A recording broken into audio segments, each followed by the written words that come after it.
raising a question of the privileges of the House, whereas on July 22nd, 2020, House Resolution 7573 was brought to the House floor for a vote with the purpose of eliminating 4 specific statues or busts from the United States Capitol, along with all others that include individuals who, quote, served as an officer or voluntarily with the Confederate States of America or the military forces or government of a state while the state was in rebellion against the United States, unquote, yet failed to address the most ever-present historical stigma of the United States Capitol.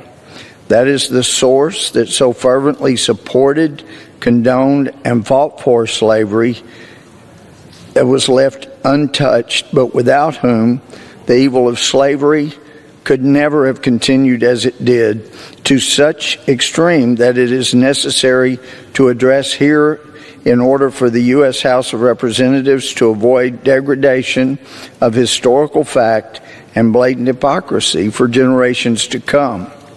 Whereas the Democratic Party platform of 1840, 1844, 1848, 1852, and 1856 states, quote, that Congress has no power under the Constitution to interfere with or control the domestic institutions of the several states, and that such states are the sole and proper judges of everything appertaining to their own affairs, not prohibited by the Constitution, that all efforts of the abolitionists or others made to induce Congress to interfere with questions of slavery are calculated to lead to the most alarming and dangerous consequences, and that all such efforts have an inevitable tendency to diminish the happiness of the people and endanger the stability and permanency of the Union, and ought not to be countenanced by any friend of our political institutions, unquote, again from the Democratic Party platform of those years. Whereas the Democratic Party platform of 1856 further declares that new states to the Union should be admitted, quote, with or without domestic slavery as the state may elect, unquote. Whereas the Democratic Party platform of 1856 also resolves that, quote, we recognize the right of the people of all the territories to form a constitution with or without domestic slavery, whereas the Fugitive Slave Law of 1850 penalized officials who did not arrest an alleged runaway slave and made them liable for a fine of $1,000, which is about $28,000 in present-day value. Law enforcement officials everywhere were required to arrest people suspected of being a runaway slave on as little as a claimant's sworn testimony of ownership. The Democratic Party platform of 1860, directly in seeking to uphold the Fugitive Slave Act, states that, quote, the enactments of the state legislatures to defeat the faithful execution of the Fugitive Slave Law are hostile in character, subversive of the Constitution, revolutionary in their effect, unquote. The Democratic Party platform again. Whereas the 14th Amendment giving full citizenship to freed slaves passed in 1868 with 94% Republican support, 0% Democratic support in Congress. The 15th Amendment giving freed slaves the right to vote passed in 1870 with 100% Republican support and 0% Democratic support in Congress, whereas Democrats systematically suppressed African Americans' right to vote by the specific example in the 1902 Constitution of the state of Virginia, actually disenfranchised about 90% of the black men who still voted at the beginning of the 20th century, and nearly half of the white men, so they suppressed Republican voters as well. The number of eligible African American voters were thereby forcibly reduced from about 147,000 in 1901 to about 10,000 by 1905. That measure was supported almost exclusively by Virginia Democrats.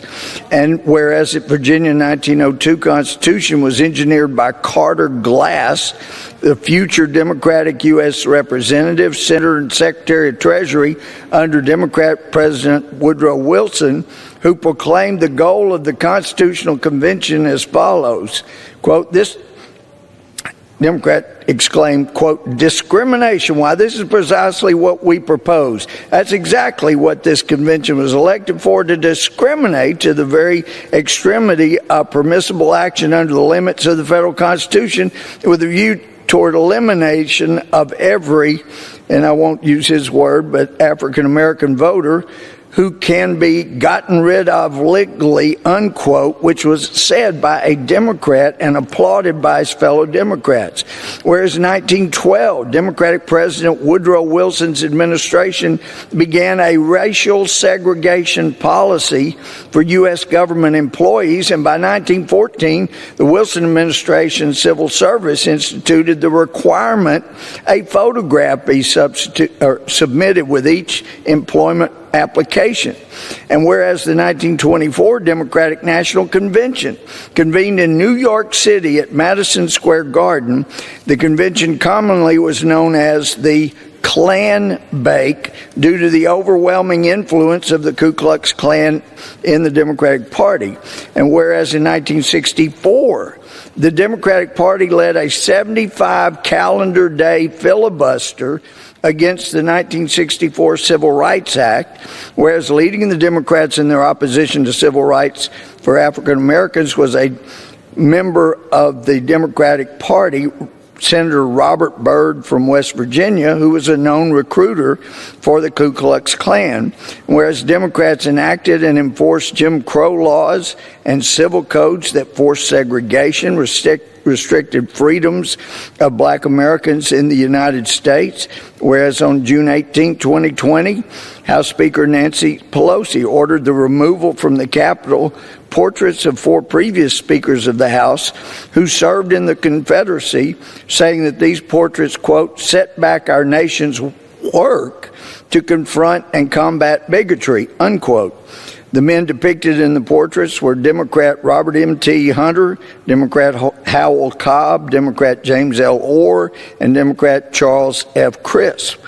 Resolved that the Speaker of the House of Representatives shall remove any item that names, symbolizes, or mentions any political organization or party that has ever held a public position that supported slavery or the Confederacy from any area within the House wing of the Capitol or any House office building, and shall donate such item or symbol to the Library of Congress. And 2, that any political organization or party that has ever held a public position that supported slavery or the Confederacy shall either change its name or be barred from participation in the House of Representatives.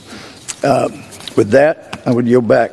Jordan fades back, swoosh, and that's the game! Nothing further, Your Honor.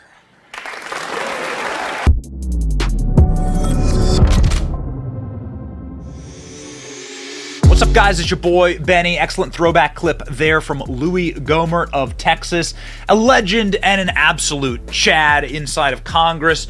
Louis Gohmert calling for Congress to ban the Democratic Party because of their past support of slavery in House speech. So this was, of course, during the George Floyd protests. This was back from 2020, July 24th. Louis Gohmert, a legend for this one, man. As you heard there, Louis Gohmert going through the history, whereas the Democratic Party platform of 1840, 1844, 1848, 1852, and 1856 states that Congress has no power to undermine the Constitution, interfere in control of domestic institutions, several states, such as states, sole proper judges of everything appearing to their own affairs, not permitted by the Constitution, in an effort for abolitionists to introduce to Congress to interfere with questions of slavery, meaning the Democratic Party platform, again and again and again and again and again, throughout its entire existence, has fought in order to ensure that people can maintain slaves. And in fact, the founding of the KKK itself was a Democratic Party campaign arm. Did you know this? Oh, interesting. The first Klan, established in the wake of the American Civil War, was a defining organization of the Reconstruction era, organized in numerous independent chapters across the southern United States. Federal law enforcement suppressed it around 1871. It sought to overthrow Republican state governments in the South, especially by using voter intimidation and targeted violence against African American leaders and Republicans. Got it? The entire point of all of this was to essentially use the KKK as an arm and a branch, a founding branch of the Democrat Party. They don't want you to hear about that in Congress. They don't want you to hear about this.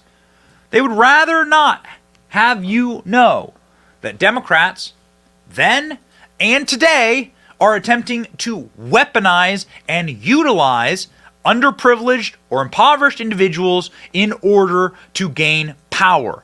That is the effect of the Democrat Party. They have always seen the American public as slaves. They have seen the American population as people who serve them. They like that servant-master relationship, and they have it to this very day.